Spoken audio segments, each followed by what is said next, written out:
3 अगस्त की सुबह महाराष्ट्र के जालना में 100 से ज्यादा गाड़ियां नजर आती हैं। सभी गाड़ियों पर अंजलि वेट्स राहुल लिखा होता है। इलाके के लोगों को लगता है कि किसी की बारात आई है, लेकिन जब इन गाड़ियों का काफिला जालना के 2 उद्योगपतियों के घर और फैक्ट्रियों के बाहर रुकता है, तब यह पता चलता है कि यह तो इनकम टैक्स डिपार्टमेंट की रेड है।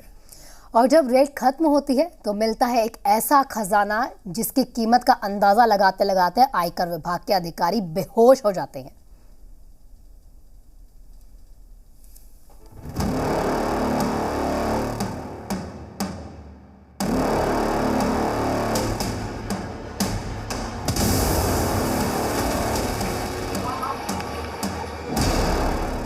जमीन पर नोट, टेबल पर नोट, महाराष्ट्र के जालना का cash look,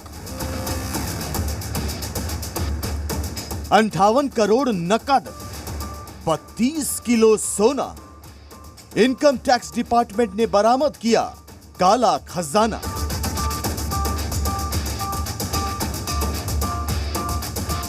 Anjali weights Rahul की गाड़ी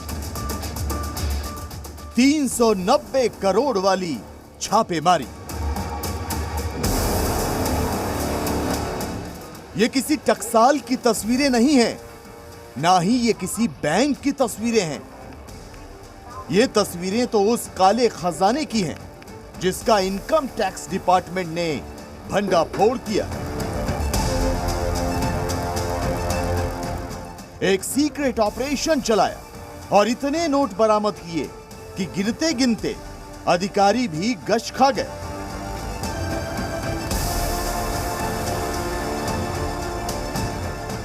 पूरा का पूरा कमरा नोटों से भर गया। जमीन से लेकर टेबल तक नोटों का पहाड़ बन गया और नोटों के इस पहाड़ का आकलन करने में इनकम टैक्स अधिकारियों को 14 घंटे लग गए। वो भी तब जब नोट गिनने के लिए 1-2 नहीं बल्कि 12 मशीनें मंगवाई गई थी।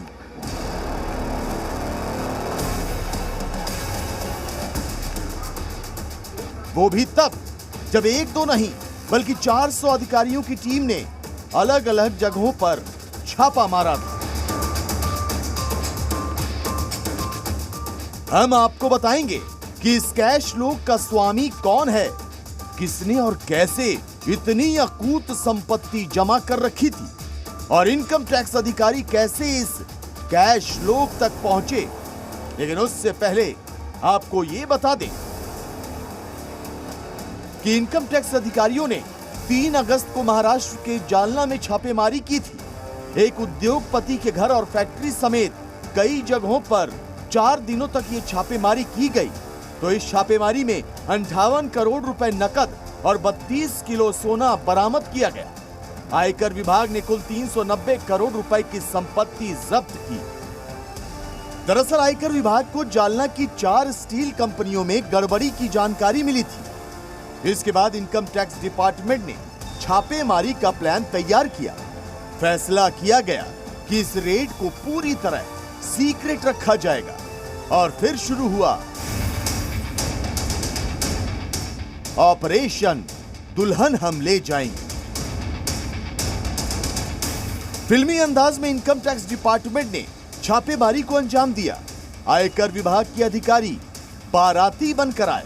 3 अगस्त की सुबह इनकम टैक्स डिपार्टमेंट की 100 से ज्यादा गाड़ियां जालना में दिखाई दी। इन गाड़ियों पर राहुल वेट्स अंजलि के स्टिकर लगे थे और लिखा था दुल्हन हम ले जाएंगे। लोगों को लगा कि ये गाड़ियां किसी शादी के लिए जा रही हैं। हालांकि सावन के महीने में शादी से इलाके के लोगों को हैरानी भी हुई, लेकिन जब तक कोई पूरा मामला समझ पाता, इन गाड़ियों में बैठे सैकड़ों अधिकारियों ने उद्योगपति के घर और फैक्ट्री पर छापेमारी शुरू कर दी।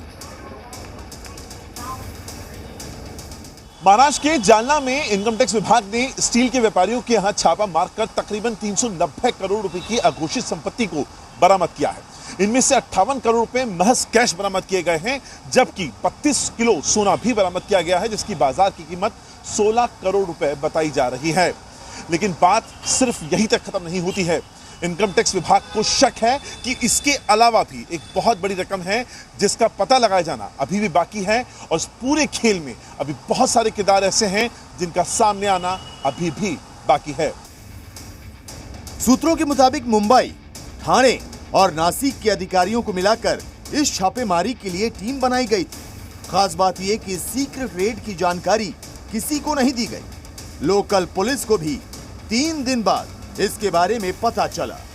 इतने बड़े आदमी की शादी हमारे जालना में हो रही है तो कुछ तो भी किसको पता नहीं, कुछ क्या किए नहीं, कुछ रिपोर्ट नहीं है। और पहली बार मैंने हम चकरा गए और इतनी बड़ी शादी भीड़ हो गई थी, ये कैसा हो गया।